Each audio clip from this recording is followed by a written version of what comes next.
الحمد لله نحمده ونستعينه ونستغفره ونؤمن به ونتوكل عليه ونعوذ بالله من شرور أنفسنا ومن سيئات أعمالنا من يهد الله فلا مضل له ومن يضلله فلا هادي له ونشهد أن لا إله إلا الله محمدا عبده ورسوله أما بعد فأعوذ بالله من الشيطان الرجيم بسم الله الرحمن الرحيم حامين والكتاب المبين إنا أنزلناه في ليلة مباركة إنا كنا منذرين صدق الله العظيم. میرے محترم بزرگوں، دوستوں اور عزیز ساتھیوں، اس وقت ہمارا یہاں جمع ہونا شب برات کی نسبت سے ہے.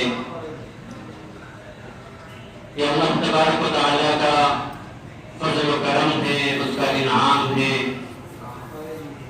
کہ اس نے ہمیں یہ بابرکت رات عطا فرمائی. احادیث سے مبارکہ اگرچہ ضعیف ہے لیکن شب برات کے متعلق بہت سی احادیث ملتی ہیں. ہاں، یہ الگ بات ہے کہ اس میں کوئی مخصوص عبادت کا طریقہ نہیں بیان کیا گیا. انفرادی عبادت کا تذکرہ اس میں ملتا ہے. تو آج انشاءاللہ اسی موضوع پر گفتگو کی جائے گی. اللہ تبارک و تعالیٰ نے اس دنیا میں کم و بیش 1,24,000 انبیاء علیہ السلام کو مبعوث فرمایا. سب کا طریقہ ایک، سب کا مشن ایک، سب کا کام ایک، اور وہ کیا کہ اللہ کی جانب بلانا، اللہ کے راستے سے بہکے ہوئے کو اللہ کے راستے پر لگا دینا، لا الہ الا اللہ کی دعوت دینا، اللہ کے عذاب سے ڈرانا، اللہ کے عقاب سے ڈرانا، اور اللہ کی نعمتوں سے امید دلانا، اللہ کی جنت کی امید دلانا، الغرض برائیوں سے روک کر نیکیوں کی طرف بلانا. یہ تمام انبیاء کا مشن رہا ہے. جب بھی قومیں گناہوں میں مبتلا ہو جاتی، خدا کی نافرمانی میں مبتلا ہو جاتی اور اللہ کے احکامات کو چھوڑ دیتی، اللہ کو بھول جاتی، تو اللہ تبارک و تعالی کسی نبی اور رسول کو مبعوث کرتے اور اس قوم کے لیے ہدایت کا انتظام فرماتے. یہ اللہ تبارک و تعالی کی سنت اور اللہ کا طریقہ رہا ہے. حضرت آدم علیہ السلام سے لے کر جناب رسول اللہ صلی اللہ علیہ وسلم تک 1,24,000 سے زیادہ انبیاء علیہ السلام اس دنیا میں تشریف لائے. بہت سارے نبیوں کو کتاب اور شریعت دے کر بھیجا گیا اور بہت سے نبیوں کو پچھلے نبی کی شریعت پر عمل کرتے ہوئے لوگوں کو صحیح راستے پر بلانے کے لیے بھیجا گیا.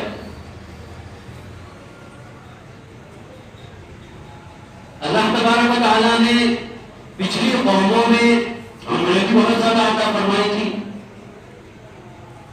بنی اسرائیل کے متعلق آتا ہے کہ ان کو اللہ تبارک و تعالیٰ نے اتنی لمبی عمریں عطا فرمائی تھی کہ ان کا نوجوان جیسے آج کے دور میں ہم 40-45 سال میں بڑی جوانی میں ہوتے ہیں، ان کا نوجوان 500 سال کی عمر میں بڑی جوانی میں ہوتا. 1000 سال کی عمر، 1500 سال کی عمر، اللہ نے ان کو اتنی عمریں عطا فرمائی تھی. اور ان کی قدر قامت، ان کی صحت، یہ ساری چیزیں احادیث میں موجود ہیں. اور وہ ثمود کے متعلق آتا ہے کہ وہ پہاڑ تراش کر گھر بنا لیا کرتے تھے. آگ میں پہاڑ کو تراش دینا اور اس میں گھر بنانا. تو اللہ تبارک و تعالیٰ نے ان کو عمروں سے بھی نوازا تھا, اللہ تبارک و تعالیٰ نے ان کو صحتوں سے بھی نوازا تھا. تو اللہ تبارک و تعالیٰ نے ان کے اوپر جو شریعت اتاری تھی ان میں احکامات بھی بڑے سخت رکھے تھے. کہ اللہ تبارک و تعالیٰ نے ان کو صحت بھی دی, ان کو عمریں بھی دی, اور ان کے لیے احکامات بھی بڑے سخت تھے. ایک مختصر سی مثال میں آپ کے سامنے پیش کرتا ہوں. مال غنیمت ایک چیز ہے, یعنی جب کفار سے جنگ لڑی جاتی ہے اور مسلمانوں کی جیت ہو جاتی ہے تو کفار نے جو مال چھوڑا ہے, میدان جنگ چھوڑ کر جو بھاگے ہیں, تو ان کا چھوڑا ہوا مال, ان کے بچے ہوئے ہتھیار, ان کی کھانے پینے کی اشیاء, ان کی تمام تر چیزیں مسلمانوں کے لیے حلال ہے. یہ شریعت کا مسئلہ ہے. وہ اکٹھا کر کے لائی جائیں گی اور مسلمانوں کے درمیان تقسیم کر دی جائیں گی. یہ شریعت محمد صلی اللہ علیہ وسلم کا مسئلہ ہے, اصول ہے. دیگر شریعتوں میں ایسا نہیں تھا. مال غنیمت اللہ تبارک و تعالیٰ نے ان کے لیے حلال نہیں کیا تھا. ان کی کیا شکل ہوا کرتی تھی؟ جب کوئی نبی کے ساتھ جنگ لڑنے جاتے اور جب جیت جاتے تو جو کچھ بھی مال و غنیمت, مال اور ان کو جائے جو کچھ بھی ان کے پاس جمع ہوتا ساز و سامان, تو اس کے بارے میں یہ حکم تھا کہ ایک کھلے میدان میں یا پہاڑ کے اوپر وہ تمام مال کو اکٹھا کر دو اور وہاں سے چلے جاؤ. اگر اللہ تبارک و تعالیٰ نے تمہارا جہاد قبول کیا ہے تو آسمان سے ایک آگ آئے گی اور اس مال کو جلا کر خاکستر کر دے گی. اور اگر ایسا نہیں ہوتا ہے تو یہ سمجھ لینا کہ تمہارا جہاد قبول نہیں ہوا. لیکن ہمارے اور آپ کے لیے اللہ تبارک و تعالیٰ نے اس مال کو ہمارے غنیمت کے طور پر حلال قرار دیا. یہ اللہ تبارک و تعالیٰ کا احسان ہے کہ اس چیز سے مسلمانوں کے معاشرے کی کتنی بڑی ضرورت پوری ہو سکتی ہے. یہ اللہ نے اس امت پر احسان کیا ہے کہ پچھلی امتوں کے مقابلے میں اس امت پر زیادہ وزن نہیں ڈالا, زیادہ بوجھ نہیں ڈالا. بہت آسان اور بہت سہل انداز میں اس امت کو احکامات دیے گئے. اس لیے کہ یہ امت نبی کریم صلی اللہ علیہ وسلم کی امت اللہ تبارک و تعالیٰ کے نزدیک سب سے زیادہ افضل امت ہے. نبی کریم صلی اللہ علیہ وسلم نے اس امت کے لیے ہر لمحہ ہر قدم پر دعائیں مانگی ہیں. بہت ساری احادیث میں آتا ہے کہ اللہ تبارک و تعالیٰ, اللہ کے نبی کریم صلی اللہ علیہ وسلم ہر وقت اس فکر میں لگے رہتے تھے کہ میری امت کا کیا ہوگا, اللہ میری امت کا کیا ہوگا. پچھلی امتوں پر عذاب آئے, ان کے اندر ایک ایک گناہ پایا گیا تو اللہ تبارک و تعالیٰ نے ان کے پاس نبیوں کو بھیجا اور تنبیہ کی اور عذاب سے ڈرایا, اور جب وہ لوگ نہیں مانے تو اللہ تبارک و تعالیٰ نے ان قوموں کو تباہ و برباد کر دیا. کسی میں لواطت کا گناہ تھا, اللہ تبارک و تعالیٰ نے ان کو نیست و نابود کر دیا. کوئی ناپ تول میں کمی کرتے تھے, اللہ تبارک و تعالیٰ نے ان کو تب و بارہ کر دیا.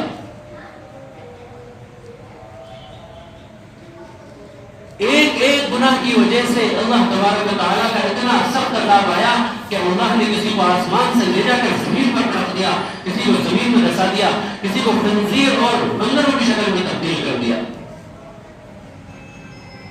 آج اس امت میں کوئی ایسا گناہ نہیں جو پچھلی امتیں نہ کرتی رہی ہوں. ایک گناہ نہیں, تمام گناہ اس امت میں موجود ہیں.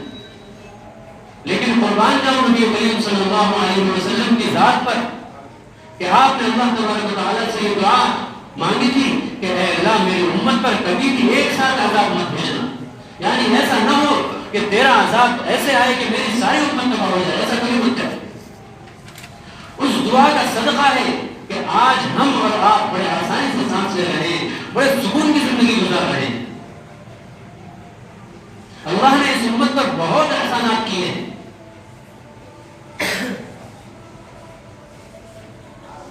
اللہ نے اس امت پر ایک احسان یہ کیا ہے کہ ہمیں نبی آخر الزمان صلی اللہ علیہ وسلم کی امت میں پیدا کیا اور آخری امت بنا کر بھیجا. ہمارا اور قیامت کا فاصلہ بہت کم ہے. نبی کریم صلی اللہ علیہ وسلم نے ایک مرتبہ ارشاد فرمایا, یہ دو انگلیوں کا اشارہ کر کے فرمایا کہ یہ دو انگلیوں کے درمیان میں جتنا فرق ہے میرے زمانے اور قیامت کے زمانے میں اتنا فرق ہے. یعنی میرا آ جانا, نبی کریم صلی اللہ علیہ وسلم کا بعثت کا ہو جانا اس بات کی دلیل ہے کہ قیامت آنے والی. ایک مرتبہ سورج غروب ہو رہا تھا, نبی کریم صلی اللہ علیہ وسلم نے فرمایا کہ قیامت اتنی قریب ہے جتنا اس سورج کے ڈوبنے میں وقت ہے. تو یہ اللہ کا احسان ہے کہ اللہ نے ہمیں آخر امت میں پیدا کیا کہ ہمارا اور قیامت کا وقت بھی زیادہ دور نہیں ہے. مثال کے طور پہ بنی اسرائیل کی قوم گزری, موسیٰ علیہ السلام کی قوم گزری, عیسیٰ علیہ السلام کی قوم گزری, حضرت آدم علیہ السلام کی قوم گزری. گزرے ہوئے ہزاروں سال ہو گئے, نہ جانے لاکھوں سال ہو گئے. ان کے حساب و کتاب کا انتظار ابھی باقی ہے, وہ اپنی قبروں میں انتظار کر رہے ہیں. اللہ نے اس امت کے لیے یہ بھی گوارا نہیں کیا کہ یہ امت قیامت کے دن, حساب و کتاب کے دن جنت میں جانے کے لیے بے چین ہو اور انتظار کرے.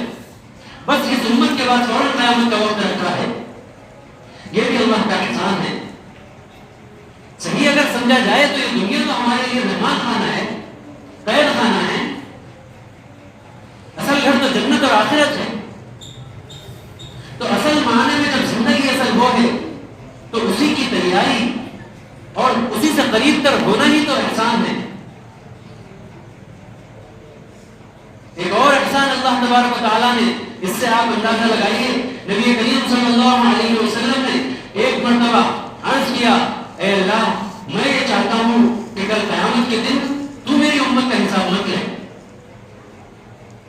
کہ میری امت شرمندہ ہوگی, ان میں سختی ہوگی, وہ گناہوں سے پریشان ہوں گے, وہ اپنے گناہوں کی وجہ سے شرمندہ ہوں گے. میں تجھ سے یہ درخواست کرتا ہوں کہ ان کا حساب تو مت لے, مجھے لے دے. اللہ تبارک و تعالیٰ نے ارشاد فرمایا, میرے پیارے نبی آپ کی امت کا حساب میں آپ کو بھی لینے نہیں دوں گا اور میں بھی ان کا حساب پردے میں لوں گا. میں بھی ان کا حساب پردے میں لوں گا.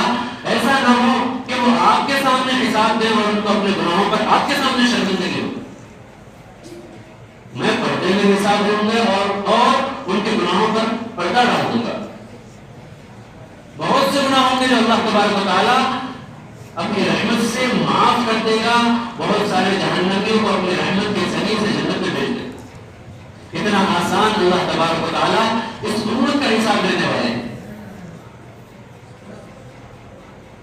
جہاں اللہ تبارک و تعالیٰ نے اس قدر احسانات فرمائے, اس میں سے ایک احسان اس امت پر یہ بھی ہے کہ اللہ تبارک و تعالیٰ نے اس امت کو 4 راتیں ایسی عطا فرمائی ہیں جن میں عبادت کرنا اور ثواب زیادہ ہے. ایک تو جمعہ کی رات, جمعرات کے دن جو رات آئی ہے, اگلے دن جو جمعہ ہونے والا ہے وہ ایک رات کہ اس میں عبادت کا ثواب بہت زیادہ ہے. ہم نے کچھ راتوں کو بڑا سمجھ لیا تو ہمارے ذہن میں نہیں ہے کہ جمعہ کی رات بھی, جمعہ کے لیے حدیث میں آتا ہے کہ عید المومنین ہے. جمعہ کو اللہ کے رسول صلی اللہ علیہ وسلم نے مومنین کی عید فرمایا ہے. اور عید کیوں فرمایا؟ کہ عبادت کا موقع, عبادت کا شوق, عبادت کا ثواب اس میں زیادہ ملتا ہے. یہی تو مومن کی عید ہے. ایک تو جمعہ کی رات, دوسرے شب برات جو آج ہم جس رات سے گزر رہے ہیں, شب برات. حالانکہ شریعت میں اس کا کوئی نام متعین نہیں ہے. اس کے متعلق نبی کریم صلی اللہ علیہ وسلم کے حدیث میں یہ ہے کہ شعبان کی 15ویں شب, اس کا کوئی نام متعین نہیں ہے شریعت میں. شعبان کی 15ویں شب کی بہت ساری فضیلتیں ہیں. بعد میں علماء اکرام نے اس کا نام اس کی فضیلتوں کے حساب سے متعین فرمایا. شب برات اس لیے فرمایا کہ اللہ تبارک و تعالیٰ آج کے دن اتنے لوگوں کی مغفرت فرماتا ہے کہ مثال سے نبی کریم صلی اللہ علیہ وسلم نے ارشاد فرمایا کہ مدینے میں ایک قبیلہ تھا تھا بنو کلب، جن کے پاس بہت زیادہ بکریاں تھیں، تو آپ نے فرمایا کہ اللہ تعالیٰ آج کی رات بنو کلب کی بکریوں کے بالوں کے برابر لوگوں کو مغفرت فرما دیتا ہے.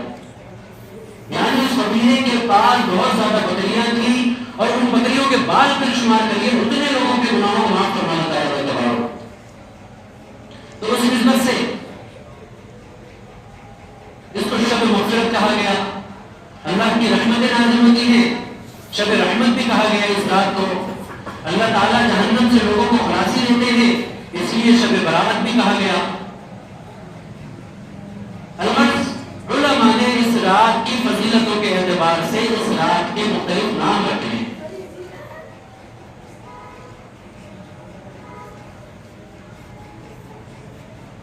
اب اگر ہم ایسے موقع پر بھی اللہ تبارک و تعالیٰ سے اپنی معافی کروانے میں، جہنم سے بچنے میں، اپنے گناہوں کو معاف کروانے میں کامیاب نہ ہو سکے تو اس سے زیادہ لعنت کی بات اور اس سے زیادہ بری بات اور خسارے کی بات کوئی نہیں ہو سکتی. ایک تو جمعہ کی رات کے بارے میں فرمایا، ایک شب برات کے متعلق فرمایا، ایک شب قدر کے متعلق فرمایا، اور چوتھے عید سے پہلے کی جو چاند رات ہے، اگلے دن عید ہونے والی ہے جس کو لیلۃ الجائزہ کہا جاتا ہے، ایک اس رات کے متعلق فرمایا. یہ 4 راتیں ایسی ہیں جن کی فضیلتیں احادیث سے ثابت ہیں.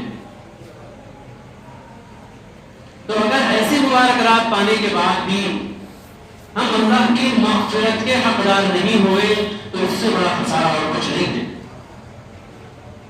یہ بھی نبی کریم صلی اللہ علیہ وسلم کا ہم پر احسان ہے کہ نبی کریم صلی اللہ علیہ وسلم نے یہ فرمایا کہ اس رات میں لوگوں کی بخشش اور مغفرت کی جاتی ہے. ساتھ میں یہ بھی فرمایا کہ کن لوگوں کی بخشش اور مغفرت نہیں کی جاتی. وہ کیوں فرمایا؟ تاکہ ہم ان گناہوں سے بچ جائیں.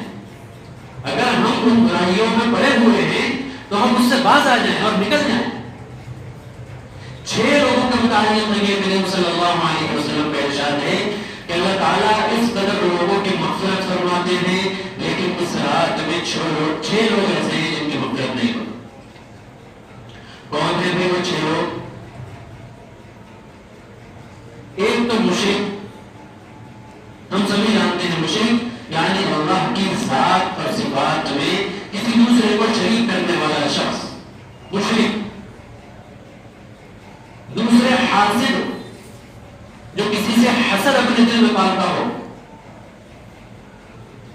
تیسرے اپنے پیجامے کو، اپنے شلوار کو، کرتے کو ٹخنوں سے نیچے لٹکانے والا. یہ کہا گیا محدثین اور مفسرین نے اس کی تفسیر یہ کی ہے کہ متکبر شخص، جو شخص تکبر کرتا ہے ایسا شخص. چوتھے قطع تعلق کرنے والا، رشتہ داروں سے قطع تعلق کرنے والا، رشتہ توڑنے والا شخص. 5واں ماں باپ کا نافرمان. 6واں شراب کا عادی شخص.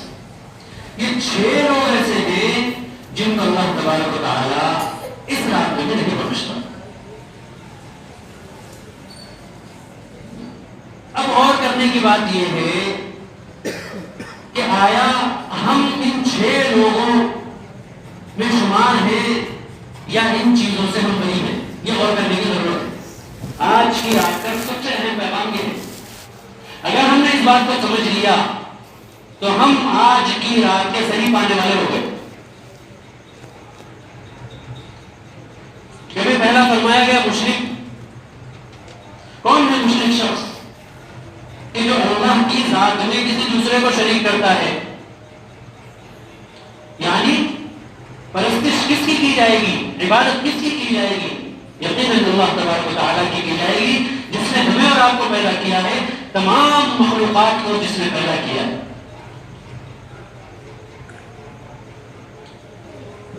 اب اگر اللہ کے ساتھ کوئی شخص کسی دوسرے کو شریک کرتا ہے، اللہ کا برابری مانتا ہے، اللہ کا ساتھی اور حصہ دار مانتا ہے، تو وہ مشرک ہے.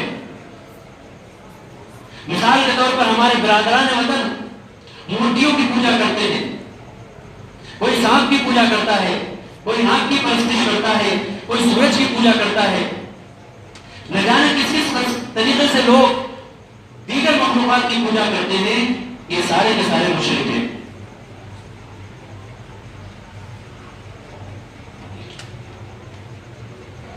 احادیث کے مطابق شرک کی ایک اور قسم بھی بیان کی گئی ہے۔ شرک کی دو قسمیں ہیں، شرک جلی، شرک خفی۔ شرک صرف یہ نہیں ہے کہ اللہ تبارک و تعالیٰ کی ذات میں کسی کو شریک کر دیا، کہ کسی کو یہ سمجھ لیا کہ یہ اللہ کے برابر ہے تو وہ شرک ہے، وہ بھی شرک ہے۔ لیکن احادیث کے مطابق ایک اور شرک بھی ہے جس کا نام شرک خفی ہے۔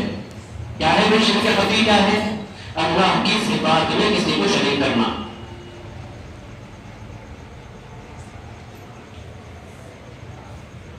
مثلا اولاد دینا اللہ تبارک و تعالیٰ کا کام ہے، روزی دینا اللہ تبارک و تعالیٰ کا کام ہے، اچھی اور بری تقدیر اللہ کے ہاتھ میں ہے، کاموں کا بنانا اور بگاڑنا اللہ کے ہاتھ میں ہے۔ لیکن اگر کوئی اللہ کا ماننے والا تو ہے، کوئی یہ کہتا ہے کہ اللہ ایک ہے، ہم اس کی عبادت کرتے ہیں، اسی کو سجدہ کرتے ہیں، لیکن ساتھ میں یہ مانتا ہے کہ اولاد فلاں پیر سے ملتی ہے، تو وہ شرک ہے، ظاہر سی بات ہے۔ کوئی یہ مانتا ہے کہ فلاں مشکل فلاں شخص سے حل ہو جائے گی، تو وہ شرک ہے۔ کوئی یہ مانتا ہے کہ پانی کے برسانے والا اللہ کے ساتھ کوئی اور بھی ہے، تو وہ شرک ہے۔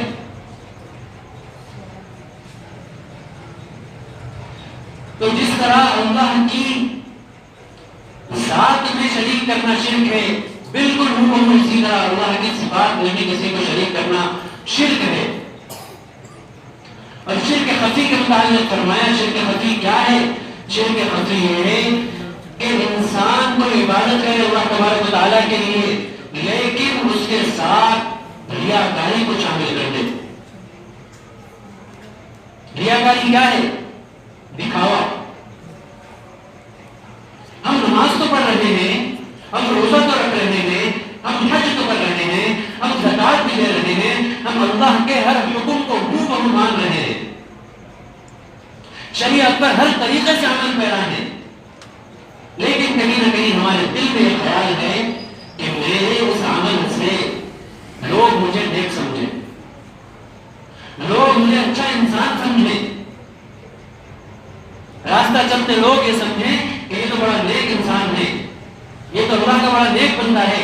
اگر ہمارے دل میں یہ خیال ہے تو اس کا نام ہے ریاکاری، دکھاوا۔ اور اگر دکھاوا ہمارے دل میں ہے تو یہ شرک کی ایک قسم ہے، اس کو کہا گیا ہے شرک خفی۔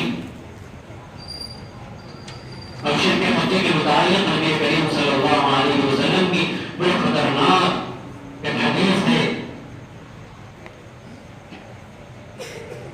کہ اللہ تبارک و تعالیٰ جب جہنم کی آنکھ کو بھڑکائے گا، جلائے گا نہیں فرمایا، اللہ تبارک و تعالیٰ جہنم کی آنکھ کو جلائے گا۔ اگر یہ فرمانے تو کچھ ہلکا لفظ ہوتا، اللہ کے رسول صلی اللہ علیہ وسلم نے فرمایا کہ بھڑکائے گا۔ مثال کے طور پر ایسے سمجھیں کہ ہم اگر چولہا جلاتے ہیں کھانا بنانے کے لیے تو سب سے پہلے اس میں لکڑیاں رکھتے ہیں، پھر آگ جلاتے ہیں، یعنی لکڑیاں رکھی جاتی ہیں، لکڑیوں کو ایندھن بنایا جاتا ہے آگ سلگانے کے لیے، بھڑکانے کے لیے، بعد میں اس میں کچھ چیز پکائی جاتی ہے۔ تو جہنم کو جلایا جائے گا اس شخص کے ذریعے سے جو ریاکار ہے۔ تو اللہ کے رسول نے فرمایا کہ جہنم کو بھڑکایا جائے گا سب سے پہلے کس کے ذریعے سے معلوم ہے؟ ایک عالم کے ذریعے سے۔ جب ہم تو عالم کو بڑا نیک اور دیندار، اللہ کا ولی، اللہ کا دوست، اللہ کے دین کی خدمت کرنے والا سمجھتے ہیں، پھر یہ کیا ماجرا ہے کہ ایک عالم کے ذریعے سے جہنم کو بھڑکایا جائے؟ تو اس کی وجہ یہی ہے کہ اس کے دل میں ریاکاری تھی، اس کے دل میں یہ خیال تھا کہ میرے دین کی خدمت کرنے سے، میرے نیک کام کرنے سے، میرے نماز، میرے روزے، میرے صدقے اور زکاتوں سے لوگ مجھے نیک اور دیندار سمجھیں، وہی اس نے اپنے اعمال نامے کو خراب کر لیا۔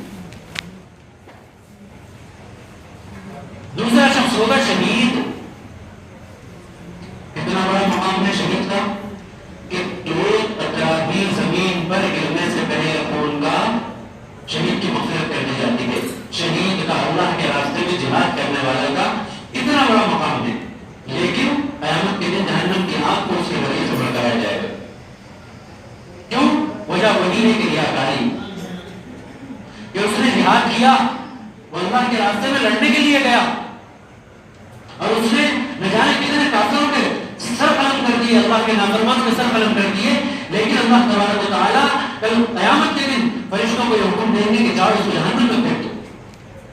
وہ کہے گا یا اللہ میں نے تو تیرے راستے میں جہاد کیا ہے، میں نے تو تیرے دین کی سربلندی کے لیے اپنی جان کو بازی پر لگا دیا، تو اللہ تبارک و تعالیٰ ارشاد فرمائیں گے اچھا میرے لیے اپنی جان کو بازی پر لگایا تھا، اس لیے لگایا تھا کہ لوگ تجھے بہادر کہیں، لوگ تجھے طاقتور کرنا دیں۔ اللہ تو دلوں کی کیفیت کو جاننے والا ہے۔ تیسرا وہ شخص ہوگا جو سخی مالدار ہے اور سخاوت رکھتا ہو، لوگوں میں صدقہ خیرات زکات اور لوگوں کی پریشانیوں کو حل کرتا پھرتا ہو، مالی اعتبار سے لوگوں کی مدد کرتا ہو، پھر قیامت کے دن اللہ تبارک و تعالیٰ کہیں گے کہ اس کو لے جاؤ اور جہنم کی آگ اس کے ذریعے سے سلگاؤ۔ وہ وجہ کیا ہے؟ ریا کا ہے۔ میرے دوستوں اعمال دیکھیے کتنے خوبصورت ہیں۔ عالم جو ساری زندگی اللہ کے راستے میں لوگوں کو بلاتا رہا، دین کی دعوت دیتا رہا، دین کے لیے اپنی دنیا کو چھوڑ دیا، قربان کر دیا، اپنے خواہشات کا گلا گھونٹ دیا، شہید اپنی جان کی بازی لگا کر اللہ کے راستے میں جہاد کیا، سخی اپنے کمائی کو محنت سے کمایا ہوا پیسہ اللہ کے راستے میں لٹاتا رہا، کل اللہ تبارک و تعالیٰ کہیں گے کہ ان کو جہنم میں ڈال دو اور ان کے ذریعے سے ہاتھ بڑھاؤ۔ اس لیے ہماری غلطی کی وجہ سے، ہماری کمی کی وجہ سے، ہماری بدنیتی کی وجہ سے تو ضرورت اس بات کی ہے کہ ہم جو عمل کریں اللہ تبارک و تعالیٰ کی رضا اور خوشنودی کے لیے کرنے والے بن جائیں۔ ریاکاری اتنا خطرناک گناہ ہے جو کہ شرک کی قسم فرمایا گیا۔ تو پہلا وہ شخص جو مشرک اللہ کی ذات اور صفات میں کسی کو شریک کرنے والا ہے، اس رات میں اس کی مغفرت نہیں ہوتی۔ دوسرا حاسد، حسد اتنی خطرناک بیماری ہے کہ اس بیماری میں انسان خود جلتا ہے۔ اللہ تبارک و تعالیٰ نے کسی کو مال سے نوازا، کسی کو دولت سے نوازا، کسی کو خوبصورتی سے نوازا، کسی کو علم سے نوازا، کسی کو عزت سے نوازا، یہ اللہ کی دین ہے، یہ اللہ کا فیصلہ ہے۔ اللہ نے آپ کو جس حال میں رکھا ہے آپ اس حال میں خوش رہیے، اللہ کا شکر ادا کرتے رہیے، اور اگر نظر کرنا ہے تو اپنے نیچے سے لوگوں کو دیکھیے، اپنے نیچے والے لوگوں کو دیکھیے۔ کروڑوں کروڑ لوگ وہ ہیں جو ہم سے بہت زیادہ بری حالت میں زندگی گزار رہے ہیں، کیوں آپ کی نظر اپنے سے اوپر والے شخص پر جاتی ہے؟ اور جب یہ نظر اپنے سے اوپر والے شخص پر جاتی ہے تو اس سے حسد پیدا ہوتا ہے۔ حسد ایسی بیماری ہے جس کی وجہ سے اللہ تبارک و تعالیٰ آج کی رات میں اس شخص کی مغفرت نہیں فرمائے گا جس کے دل میں حسد ہوگا۔ آج ہم مشاہدہ کریں، دیکھیں اپنے آس پاس، اپنے دوست و احباب کو، اپنے رشتہ داروں کو، خود اپنے آپ کو دیکھیں کہ کیا ہمارا دل حسد، کینہ ان چیزوں سے پاک ہے، بغض سے پاک ہے؟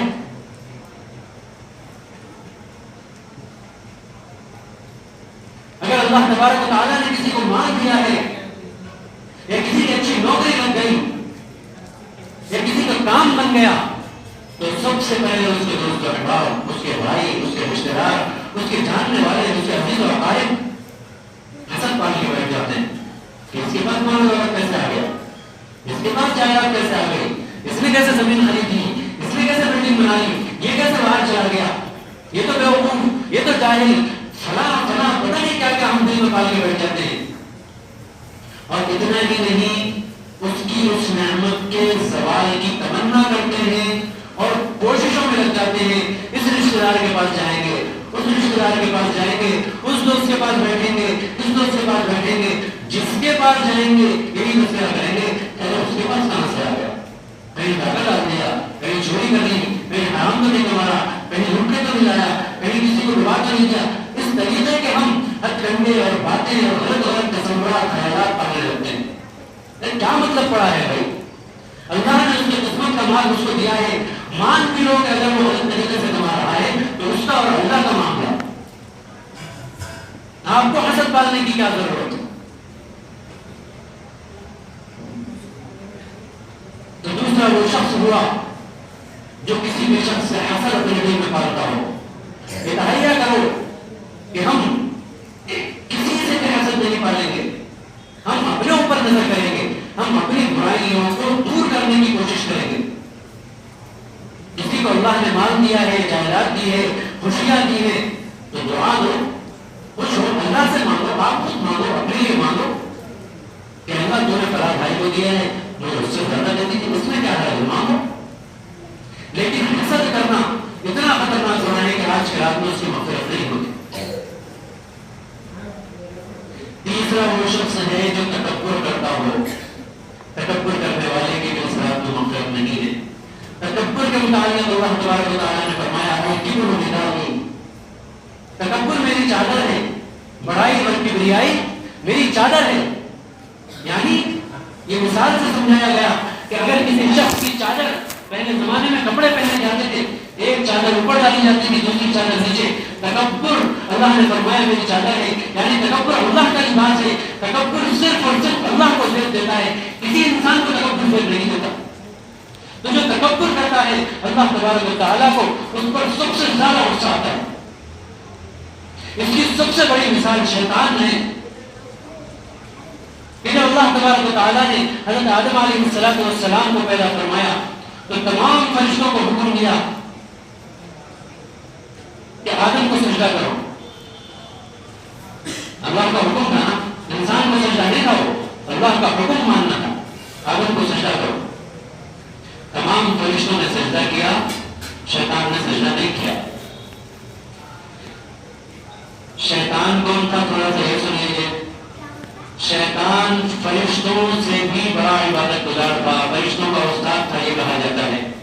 اور اس روئے زمین پر جس پر ہم بستے ہیں، انسانوں کے آباد ہونے سے پہلے شیطان نے اس روئے زمین پر اتنے سجدے کیے، اتنے عبادت کی کہ اس روئے زمین کا کوئی خطہ ایسا نہیں ہے جو شیطان کے سجدے سے خالی ہو. اتنا بڑا عبادت گزار، اتنا بڑا عابد تھا شیطان. جب اللہ تبارک و تعالیٰ نے حکم دیا کہ آدم کو سجدہ کرو تو شیطان نے کیا کہا کہ میں آدم کو سجدہ کروں؟ تم نے اس کو مٹی سے پیدا کیا ہے اور مٹی کا خاصہ ہے کہ نیچے زمین پر پڑے رہنا، اور تو نے مجھے آگ سے پیدا کیا ہے، آگ کا خاصہ ہے اوپر کو جانا. تو میں تو مٹی سے زیادہ افضل ہوں، وہ نیچے پڑا رہتا ہے اور میری جو خاصیت ہے اوپر جانا، میں اس کو سجدہ کروں؟ یہ تو ممکن ہی نہیں ہے. تو اللہ تبارک و تعالیٰ نے اس سے کوئی دلیل نہیں مانگی، اس سے کوئی معافی کا موقع نہیں دیا، اس سے کوئی دلیل نہیں مانگی، اس سے کوئی بات نہیں پوچھی، اور کہا فخرج، نکل جائے یہاں سے. تکبر اللہ کو اتنا ناپسند ہے کہ اللہ نے جیسے ہی شیطان نے تکبر کو پایا فوراً اس کو نکال دیا اور قیامت تک کے لیے مردود قرار دے دیا، ملعون قرار دے دیا. تکبر اتنی خطرناک چیز ہے. آج ہم اپنے آپ کو ٹٹولیں اور تھوڑا سا دیکھیں کہ ہم اس بیماری سے بچے ہوئے ہیں یا نہیں. تکبر کیا ہے؟ تکبر یہی نہیں ہے کہ ہم سینہ تان کے چلیں، ایسے کہ اس کا نام تکبر نہیں ہے. اگر ہم چیزوں کو شمار کرتے چلے جائیں تو ہمیں سمجھ میں آئے گا کہ ہمارا معاشرے کا ہر فرد تکبر کی بیماری میں مبتلا ہے. مثال کے طور پر کوئی بڑا آدمی جا رہا ہے، کوئی چاچا، ماموں، پھوپھا، خالو، بچہ اس کو سلام نہیں کرتا، وہ ناراض ہو کے بیٹھ جاتا ہے. وہ شخص ناراض ہو کے بیٹھ جاتا ہے، جا کے اس کے والد کو شکایت کرے گا، اس کے والدہ کو شکایت کرے گا، خاندان میں بولے گا کہ بدتمیز ہو گیا، سلام نہیں کر رہا، میرے کو سلام نہیں کر رہا، میں کو ضرور تھا، دکان پہ بیٹھا ہوا ہوں، دیکھ کے چلے گیا. میرے دوستوں یہ تکبر ہے، اور یہ تکبر اس لیے ہے کہ میرے نبی نے تو یہ فرمایا کی عادت تو یہ تھی کہ وہ ہر چھوٹے بڑے کو سلام کرتے تھے، اور میرے نبی نے فرمایا کہ سلام میں پہلے کیا کرو، عمل بھی کر کے دکھایا، ارشاد بھی فرمایا۔ تو اب جو نبی کے طریقے کو چھوڑ کر دوسری بات کہہ رہا ہے تو ظاہر ہے وہ اپنے تکبر کی وجہ سے کہہ رہا ہے۔ کسی کے یہاں شادی ہو، مشورے میں خالو کو مت بلاؤ، بہنوئی کو مت بلاؤ یا بھائی کو مت بلاؤ، 10 کام میں اگر کوئی ایک کام میں بھی کسی کو چھوڑ دیا وہ ناراض ہو کے بیٹھ جاتا ہے، وہ نہ منجے میں آئے گا، نہ نکاح میں آئے گا، نہ ولیمے میں آئے گا، پتہ تعلق کر کے بیٹھ گیا کہ صاحب آپ کا اور ہمارا رشتہ ختم ہے۔ یہ کس وجہ سے ہوا؟ تکبر، کہ ہم کو بڑا نہیں سمجھا، ہمیں حیثیت نہیں دی، ہمیں ویلیو نہیں دی۔ کیا حیثیت ہے انسان کی؟ انسان مٹی سے بنا ہوا ہے اور مٹی بن جانا ہے، چند سانسوں کا کھیل ہے، چند سانسوں کا۔ انسان بند ہوئی، اگلے گھنٹے گھر والے، رشتے دار، خاندان والے بھی آپ کا نام نہیں لیں گے، آپ کو جنازے کے نام سے یاد کریں، میت کے نام سے یاد کریں۔ کیا حیثیت ہے انسان کی؟ تو آج اپنے آپ کا تھوڑا سا اپنے آپ کے بارے میں یہ سوچو کہ ہمارے اندر تکبر جیسی خطرناک بیماری تو نہیں ہے، اگر ہے تو پھر کوئی دیر نہیں ہوئی، اللہ کے یہاں توبہ کے دروازے بند نہیں ہو گئے۔ اگر ایسی بیماری میں ہم مبتلا ہیں تو فوراً توبہ کرو اور یہ تہیہ کرو کہ آج کے بعد سے اس بیماری سے دور رہیں گے، تکبر سے دور رہیں گے۔ چوتھا شخص فرمایا کہ قطع تعلق کرنے والا، یہ وہ لوگ ہیں جن کی ذات میں مختلف نہیں ہوتی۔ چوتھا شخص ہے قطع تعلق کرنے والا، رشتہ داریاں توڑنے والا، ذرا ذرا سی بات پر ناراضگیاں، ذرا ذرا سی بات پر دوریاں، بھائی بھائی سے تعلق نہیں رکھتا، بہن بہن سے تعلق نہیں رکھتی، بھائی بہنوں کے رابطے صحیح نہیں ہے۔ آج کا معاشرہ آپ دیکھ لیجئے کہ سالوں سال گزر جاتے ہیں، بھائی اپنی بہنوں کو خیریت کا فون بھی نہیں کرتے۔ پھپھوں کو شکایت ہے کہ بچے ملنے نہیں آتے، سلام کرنے نہیں آتے۔ چاچاؤں کو شکایت ہے کہ بچہ سلام کا جواب نہیں دیتا، خیریت نہیں دریافت کرتا۔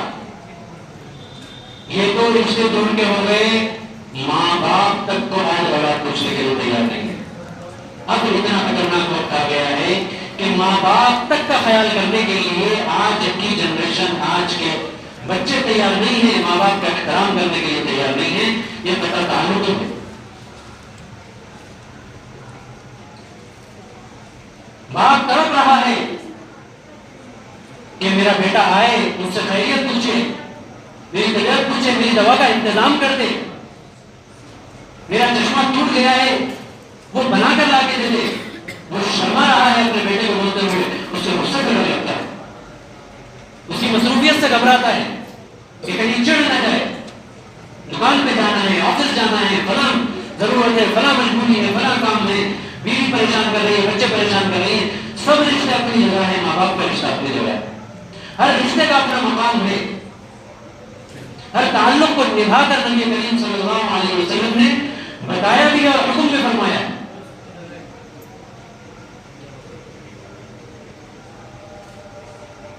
تو رشتے داروں سے رابطہ توڑنے والا، تعلق توڑنے والا آج کے دن سے مغفرت نہیں کی جاتی۔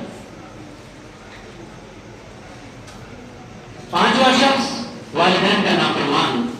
حالانکہ رشتے داری میں والدین بھی آ گئے، لیکن اہمیت بتانے کے لیے الگ سے بیان کیا گیا کہ ماں باپ کا نافرمان وہ ایسا شخص ہے جس کی آج کی رات مغفرت نہیں ہوتی۔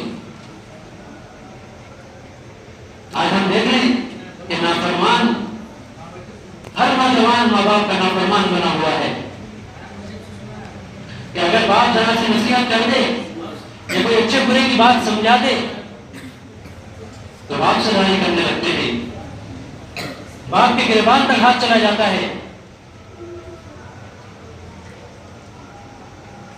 نہ باپ کا لحاظ ہے، نہ ماں کا لحاظ ہے، ماں کو ذلیل کیا جا رہا ہے۔ معاشرہ دیکھ لیجیے، ماں کو ذلیل کیا جا رہا ہے۔ ایک بات یاد آ گئی، ایک مرتبہ مجھ سے ایک خاتون فرما رہی تھی، روتے ہوئے ان کے آنسو مجھ سے لے گئے. کہنے لگی میرا بیٹا ہے، نہ مجھے خرچے کو پیسے دیتا ہے، نہ میری کیفیت پوچھتا ہے، اور اگر میں اس کو کچھ سمجھاؤں تو سینہ تان کے مجھے ڈانٹنے اور غصہ کرنے مارنے کے لیے ہوتا ہے. یہ اپنے معاشرے کی بات کر رہا ہوں.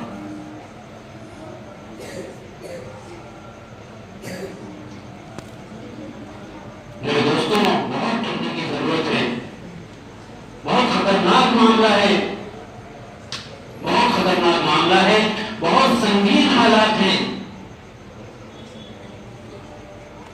یہ دنیا کے علم، دنیا کی چمک اور دنیا کی طمع اور امید نے ہم سے ہمارا دین چھین لیا. ہر کسی کو ایک ہی فکر لگی ہوئی ہے، دنیا حاصل ہو جائے، دنیا کمائی جائے. اس کے لیے کیا کیا جا رہا ہے؟ بچے کی آنکھ کھلتی ہے، بچہ پیدا ہوتا ہے، یہ پلان بنا لیے جاتے ہیں کہ اس کو ڈاکٹر بنا لیا جائے، یہ پلان بنا لیے جاتے ہیں کہ اس کو انجینئر بنا لیا جائے، یہ پلان بنا لیے جاتے ہیں کہ اس کو پائلٹ بنا دیا جائے، یہ پلان بنا لیا جاتا ہے کہ اس کو فلاں بزنس کرایا جائے گا. کوئی یہ پلان بنانے کے لیے تیار نہیں ہے کہ اس کو انجینئر بنایا جائے گا. نہ دادی کی زبان سے یہ لفظ نکلتا ہے کہ اس کو دین سکھائیں گے، نہ دادا کی زبان سے یہ لفظ نکلتا ہے کہ اس کو اللہ کا راستہ بتائیں گے، نہ کسی کی زبان سے، نہ ماں کی، نہ باپ کی، نہ بہنوں کی، نہ بھائی کی زبان سے یہ خیال اور یہ لفظ نکلتے ہیں کہ اس کو دین کی تعلیم دیں گے، اس کو ماں باپ کا مقام سکھائیں گے، اس کو بہن بھائیوں کا مقام بتائیں گے، اس کو پیارے نبی کی سنتیں سکھائیں گے، اس کو اللہ کا دین سکھائیں گے، اس کے ذریعے سے دین کا کام لیں گے، دین کی خدمت دیں گے. یہ کوئی سوچنے کے لیے تیار نہیں.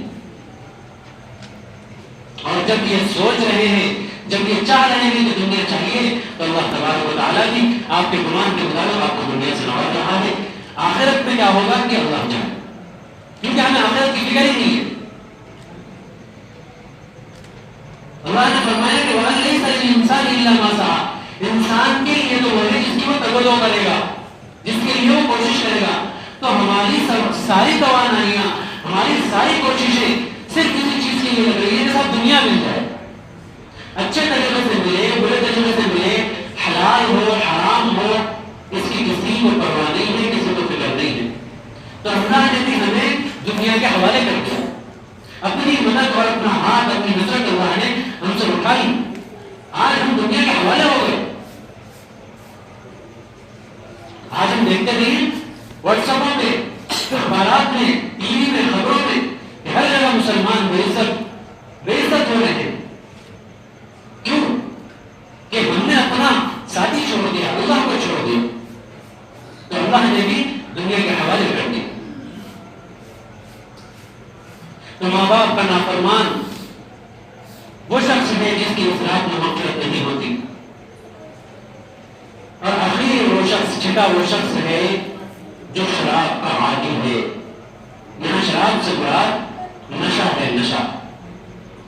نشے کا عادی شخص اس رات میں اس کی مغفرت نہیں ہوتی. اب آپ اپنے معاشرے پر نظر کریں کہ ہمارے معاشرے میں، غیروں کو چھوڑ دیجیے، غیروں کی بات چھوڑ دیجیے، ہم اپنے معاشرے کی بات کرتے ہیں کہ کتنے مسلمان ایسے ہیں جو شراب کے عادی ہیں. شراب کے باہر نیند نہیں آتی. مزدور طبقہ بیچارہ خاص طور سے کماتے ہیں بڑی حلال کی کمائی، بڑی محنت کی کمائی، شام میں جا کے شراب پی کے گھر پہ آگے سو جاتے. اتنی محنت سے کمایا، اتنی خون پسینے کی حلال کمائی، اور اس سے کام کیا، شراب پی اور جا کے سو گیا. اور دلیل کیا ہے صاحب؟ کہ نہیں، اتنا محنت کا کام ہے کہ وہ شراب نہیں پیے تو اگلے دن کام نہیں کر سکتے. کیوں نہیں کر سکتے؟ تم نے اللہ کا ساتھ چھوڑ دیا. اللہ پر بھروسہ تو کر کے دیکھو. کیا ہمارے سامنے وہ حدیث نہیں ہے کہ حضرت فاطمہ صدیقہ رضی اللہ تعالیٰ عنہ نبی کریم صلی اللہ علیہ وسلم کی خدمت میں حاضر ہوئی اور عرض کیا کہ ابا جان مجھے ایک غلام دے دیجیے، میں بہت تھک جاتی ہوں، ایک باقی کام کرنے کے لیے دے دیجیے، میں بہت تھک جاتی ہوں، مجھے اس کے ذریعے سے مدد مل جایا کرے گی، میری تھکن کم ہو جائے گی. تو نبی کریم صلی اللہ علیہ وسلم نے تسبیح فاطمی ان سے بتائی کہ تم یہ پڑھ کے سو جایا کرو، اللہ تعالیٰ تمہاری ساری تھکن کو دور کر دے گا. سبحان اللہ، الحمدللہ، اللہ اکبر. تسبیح فاطمی سب کو معلوم ہے، یہ پڑھ کے سو جایا کرو، تمہاری تھکن دور ہو جائے گی. کیا نبی نبی کی یہ سنت، نبی کا یہ عمل ہمارے لیے کافی نہیں ہے؟ کس دن ہم نے اس سنت پر عمل کر کے دیکھا جو ہم نے یہ دلیل تلاش کی کہ شراب کے بغیر قدم نہیں کر سکتی؟ اور آج کے معاشرے میں بچہ بچہ نشوں کا عادی ہو گیا، ڈرگس لے رہے ہیں، پتہ نہیں عجیب عجیب قسم سے وائٹنر سے ڈرگس لے رہے ہیں، شراب پی رہے ہیں، گٹکے، سگریٹ، یہ تو ابتدائی شکل ہے۔ اس کے بعد انسان آتی ہوتے ہوتے اتنی آگے تک پہنچتا ہے کہ وہ شراب، نشے، ڈرگس، پتہ نہیں کیا کیا نشے کرنے لگتا۔ تو ایسے شخص کی بھی اس رات میں اللہ تعالیٰ مغفرت نہیں فرماتے۔ تو آج اس شب برات کے موقع پر میں آپ لوگوں کو ایک پیغام دینا چاہتا ہوں کہ یہ تہیہ کر کے اٹھیں، یہ ارادہ کر کے اٹھیں کہ اللہ تبارک و تعالیٰ نے جو اتنی مبارک رات ہمیں عطا فرمائی ہے، آج کی رات ہم اللہ تبارک و تعالیٰ سے اپنی مغفرت لے کر رہیں گے۔ اور اگر ان گناہوں میں سے، ان 6 گناہوں میں سے کوئی ایک بھی گناہ یا اس کا خدشہ ہمارے دل میں ہے تو ہم اس کو دور کریں گے۔ یہ نیت کریں گے اللہ تبارک و تعالیٰ ہمارے اعمال کو قبول کرے گا، ہمیں توفیق دے گا۔ اللہ نے بہت بڑا احسان یہ کر رکھا ہے کہ جب تک موت کا فرشتہ نہیں آ جاتا توبہ کے دروازے کھلے ہوئے۔ انسان نے ساری زندگی اگر گناہ کیے ہوں، حدیث کا مفہوم ہے کہ اللہ تبارک و تعالیٰ فرماتا ہے کہ اے میرے بندے تو گناہ کر، اتنے گناہ کر کے زمین سے لے کے آسمان تک تہ بتے گناہوں کو جما دے، ساری کائنات گناہوں سے بھر دے۔ یہ اتنے گناہ ہیں کہ اگر آدم علیہ السلام سے لے کر آخری زمانے تک، قیامت تک آنے والے انسان، انبیاء تو غیر معصوم ہے، کوئی انسان اتنے گناہ ساری زندگی گناہوں میں گزار دے اور اتنے گناہ کرنے چاہے جتنے اللہ نے اجازت دی ہے، مطلب اللہ نے چھوٹ دی ہے، تو ایک انسان اپنی زندگی میں اتنے گناہ نہیں کر سکتا۔ اللہ کہہ رہا ہے اگر تو اتنے گناہ کر کے میرے پاس آتا ہے اور یہ کہتا ہے کہ اللہ مجھے معاف کر دے تو میں معاف کر دوں گا، اور مجھے کوئی پرواہ بھی نہیں ہے، ولا ابالی، مجھے کوئی پرواہ بھی نہیں ہے۔ پرواہ نہیں ہے تو مطلب یہ ہے کہ میں تجھ سے یہ نہیں پوچھوں گا کہ اگلی بار کرے گا یا نہیں کرے گا، تو نے اتنے گناہ کیسے کیے، کیوں کیے، کچھ نہیں پوچھوں گا، میں تیرے سارے گناہ معاف کر دوں گا۔ اتنا رحیم و کریم اللہ، اتنا رحم فرمانے والا اللہ۔ اگر ہم ان سب چیزوں کا علم رکھنے کے بعد بھی، ان سب چیزوں کو جاننے کے بعد بھی اللہ سے رجوع نہ کریں اور اپنی دل کی سختی کو دور نہ کریں، تو پھر میرے دوستوں انصاف سے بتاؤ کہ ہم سے زیادہ برا کون ہے، ہم سے زیادہ لعنتی کون ہے؟ تو آج یہ تہیہ کریں کہ ان میں سے کوئی بھی بیماری اگر ہمارے اندر ہے تو ہم اس کو دور کریں گے۔ اگر کسی رشتے دار سے ناراضگی ہے، خفا ہے، تو ہم اس سے صلح کریں گے، معافی مانگیں گے، چھوٹے بن جائیں گے کچھ دیر کے لیے۔ نبی کریم صلی اللہ علیہ وسلم نے فرمایا کہ اگر معافی مانگنے سے کسی کی عزت گھٹتی ہے تو وہ آ کے مجھ سے اپنی عزت لے، معافی مانگنے سے عزت گھٹتی نہیں ہے، عزت بڑھتی۔ اللہ تبارک و تعالیٰ سے دعا ہے کہ اللہ تبارک و تعالیٰ اس رات کی برکت سے ہمیں تمام گناہوں سے پاک کرے اور ہمیں اس زمرے میں شامل کرے کہ جو لوگوں کے اللہ تبارک و تعالیٰ اس رات میں مغفرت کرتا ہے۔ آمین وآخر دعوانا الحمدللہ رب العالمین۔ درود شریف پڑھیں۔ اللهم صل على محمد وعلى آل محمد كما صليت على إبراهيم وعلى آل إبراهيم إنك حميد مجيد۔ اللهم بارك على محمد وعلى آل محمد كما باركت على إبراهيم وعلى آل إبراهيم إنك حميد مجيد۔ اے اللہ ہمارے گناہوں کو معاف فرما، اے اللہ ہماری خطاؤں کو درگزر فرما، اے اللہ ہماری نیکیوں کو قبول فرما۔ اے اللہ ہم گنہگار ہیں، خطا کار ہیں، سیاہ کار ہیں، اے اللہ جیسے تیسے بھی ہیں، تیری رحمت کے امیدوار ہیں۔ اے اللہ تیری رحمت ہمارے گناہوں سے کہیں زیادہ وسیع ہے۔ اے اللہ تو تمام امت کے گناہوں کو بخش دے تو تیرا کچھ نہیں جانے والا ہے۔ اے اللہ تو ہمارے گناہوں کو بخش دے، اے اللہ گناہوں کی گندگیوں کو ہمارے دلوں سے نکال دے، اے اللہ نیکیوں کا شوق ہمارے دل میں پیدا فرما دے، اے اللہ تیری ذات پر مکمل بھروسہ نصیب فرما دے۔ اے اللہ دنیا کے سامنے جھکنے سے ہماری حفاظت فرما لے، اے اللہ دنیا کے سامنے ہاتھ پھیلانے سے ہماری حفاظت فرما لے، اے اللہ ہمارے ایمان کو مضبوط کر دے، اے اللہ تیرے نبی کا سچا پکا امتی بنا دے، اے اللہ تیرے نبی کا سچا پکا چاہنے والا بنا دے، اے اللہ تیرے نبی پر جیسے صحابہ نے اپنی جانوں کو قربان کیا، جیسے تیرے نبی کی ایک ایک سنت پر صحابہ نے عمل کر کے دکھایا، اے اللہ تو ہمیں بھی ایسا بنا دے کہ تیرے نبی کی ایک ایک سنت کو ہم دل سے لگانے والے بن جائیں، اے اللہ تیرے نبی کے بتائے ہوئے طریقوں پر چلنے والے بن جائیں، اے اللہ ہمارے اندر جو کمیاں ہیں جو برائیاں ہیں ان سب سے توبہ کرنے کی توفیق نصیب فرما دے، اے اللہ جو زندگی گزر گئی اے اللہ جو باقی ہے وہ تیری رضا والی زندگی بنا کر گزار دے، اے اللہ مرتے وقت کل میں طیبہ نصیب فرما دے، اے اللہ مرتے وقت کل میں طیبہ نصیب فرما دے، اے اللہ اگر ساری زندگی عبادت کی مرتے وقت ایمان سے محروم ہو گئے تو اے اللہ سب کچھ ہاتھ سے چلا جائے گا، اے اللہ سب کچھ ہاتھ سے چلا جائے گا، اے اللہ تیری یہ سب سے بڑی نعمت ہے کہ تو نے ایمان کی دولت سے نوازا ہے، اے اللہ مرتے دم تک اس نعمت کو قائم رکھ اور مرتے وقت کل میں طیبہ نصیب فرما، اے اللہ جب تک اس دنیا میں زندگی گزاریں تیرے نبی کے طریقوں پر زندگی گزاریں، اے اللہ تیرے نبی کی سنتوں کو دل سے لگانے والے بن جائیں، اے اللہ حلال حرام کی تمیز کرنے والا بنا دے، اے اللہ دنیا کے پیچھے بھاگنے سے بچا لے، اے اللہ غلط کھانے سے بچا لے، اے اللہ سود کھانے سے بچا لے، اے اللہ رشوت سے بچا لے، چوری سے بچا لے، زنا سے بچا لے، اے اللہ ہر گناہ سے بچا لے، اے اللہ جنت کے کام کرنے والا بنا دے، اے اللہ جہنم کے کام کرنے سے ہماری حفاظت فرما لے، اے اللہ ہمارے روزگاروں میں برکت نصیب فرما، اے اللہ مسلمانوں کے معاشی مسائل کو حل فرما دے، اے اللہ آگے رمضان آنے والا ہے،